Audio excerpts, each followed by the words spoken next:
حيت بغيت نجاوبك، لكن غنجاوبك لان بغيت نقول واحد الهضره، وخاصه الدار البيضاء مي كتعني المدن كامله.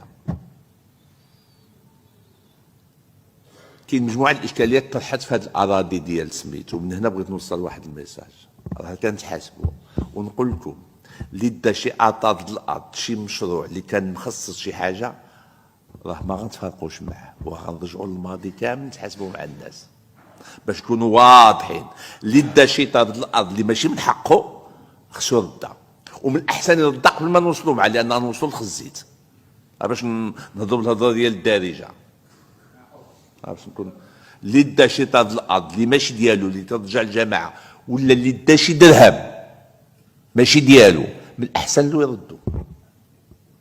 وراه في الدار البيضاء راه بدينا مع مجموعه الناس وحنا غنمشيو حتى الاخر. اللي دا شي درهم ديال الجماعه الترابيه اللي ماشي من حقه يديها، من الاحسن له يردها، يردها بالخاطر امين، يردها بزز غيردها بزز. ما كاينش متر واحد مربع اللي بقى شيت في شي موضع ولا شي طريق ولا يتم الاستحواذ عليه، راه ما كايناش. راه كاين ناس خدامين اليوم في الدار البيضاء ويخدموا مدن اخرى، وكنقول لكم اللي دا شي طرد الارض ولا دا شي درهم من الاحسن له انه يردها عن طيب خاطر، ودا ما رداش عن طيب خاطر يردها كيف كنقولوا بزز منه.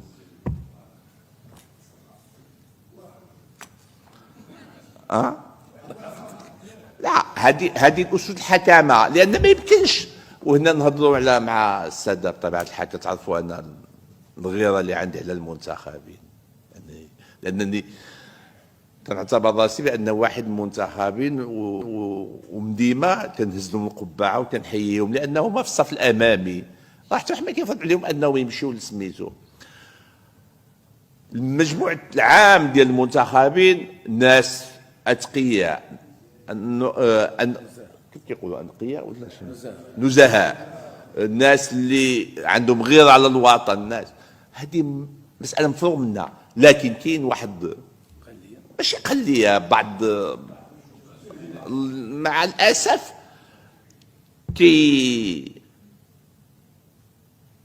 يعني ما كيساعدوا ني راسهم ني الجماعات ديالهم ني السلطات انها تقوم العمل ديالها.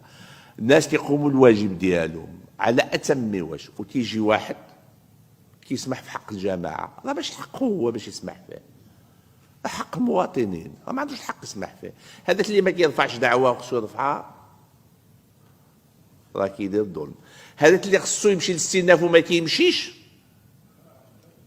هذاك اللي خصو يمشي للنقد وما كيمشيش، هذاك اللي كيتفاهم باش يخلص واحد الحاجه اللي ماشي من حقه يخلصها، هادو هما اللي كيسبوا المشاكل المنتخبين اللي هما نزهاء. هادو خصنا نحاربوهم وخصكم نتوما تحاربوهم معنا. راه كاينين مع الاسف قله قليله بزاف، باش نتفاهموا، راه ما كنهضروش على المئات، ولا يعدون على رؤوس الاصابع، لكن الخطر ديالهم هو انهم كيطعنوا في النزاهه وكينقصوا من القيمه. شكون الاخوان اللي قال لك حنايا مسؤولين على المنتخب؟ بطبيعه الحال، وهادو هما الاساس اللي خصنا نحاربوهم كاملين بينا.